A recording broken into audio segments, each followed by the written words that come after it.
Shared in this Thursday, April 16th update are continued COVID-19 responses impacting Grand Rapids residents from Governor Gretchen Whitmer, the Kent County Health Department, the IRS, the U.S. Treasury Department, Grand Rapids Art Museum, and the Grand Rapids Civic Theater. Governor Whitmer joined fellow Midwest governors in announcing that they will work in close coordination to reopen the economy in the Midwest region. The governors joining Whitmer in the partnership are Illinois' J.B. Pritzker, Ohio's Mike DeWine, Indiana's Eric Holcomb, Wisconsin's Tony Evers, Minnesota's Tim Walz, and Kentucky's Andy Bashir. At least 4 factors will be closely examined when determining when best to reopen the Midwest region's economy, which are sustained control of the rate of new infections and hospitalizations, enhanced ability to test and trace, sufficient healthcare capacity to handle resurgence, and best practices for social distancing in the workplace. More information about the governor's partnership in reopening the Midwest region's economy is available on Whitmer's website. Kent County Health Department Director Adam London asked business owners to start thinking about how to keep employees safe after they get back to work. In a video update, London said, quote, "I want to encourage all of you, especially if you own or operate a business, to please start thinking creatively about how can I screen for the health of my employees in my workplace? How can I encourage the use of masks and other protective equipment in my workplace? How can I space my employees and my customers so the risk of transmission is as low as possible in that work environment?" End quote. The KCHD's daily video updates on COVID-19 related developments in Kent County are available on the KCHD's website and Facebook and YouTube pages. Spanish language versions of the updates are also available on the KCHD's website and YouTube page. The Internal Revenue Service and U.S. Department of the Treasury announced the launch of a Get My Payment tool on the IRS website to help U.S. taxpayers check on their economic impact payment dates and update direct deposit information.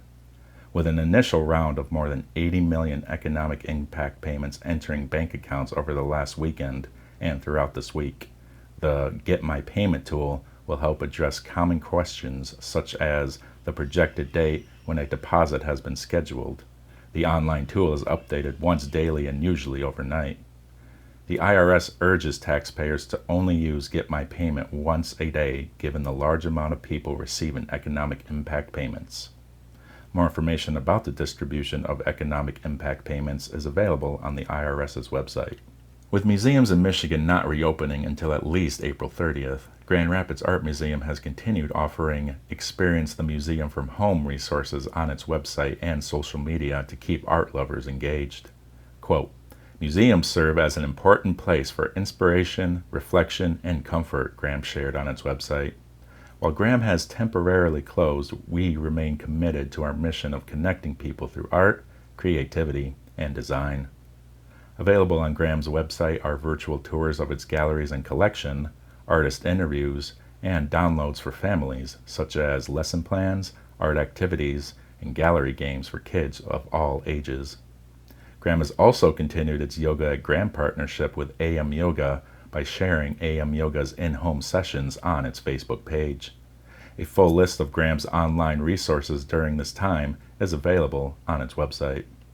The Grand Rapids Civic Theater spring classes began on Saturday, April 18th in an online format, and its Midday Play series featuring theater-related activities and games is broadcasting Monday through Friday around lunchtime on its Facebook and Instagram pages. A full list of the Grand Rapids Civic Theater's updates during this time is available in the COVID-19 updates page on its website. The Rapidian will continue to report on all major local developments related to the spread of COVID-19 and the community's prevention and response methods. More info can be found on the Rapidian's website, and links to the sites mentioned can be found in the description below. Local residents are encouraged at this time to share their own stories and perspectives related to the COVID-19 situation on the Rapidian's platform. This update is brought to you by the Rapidian, GRTV, and the Grand Rapids Community Media Center. Take care of yourself.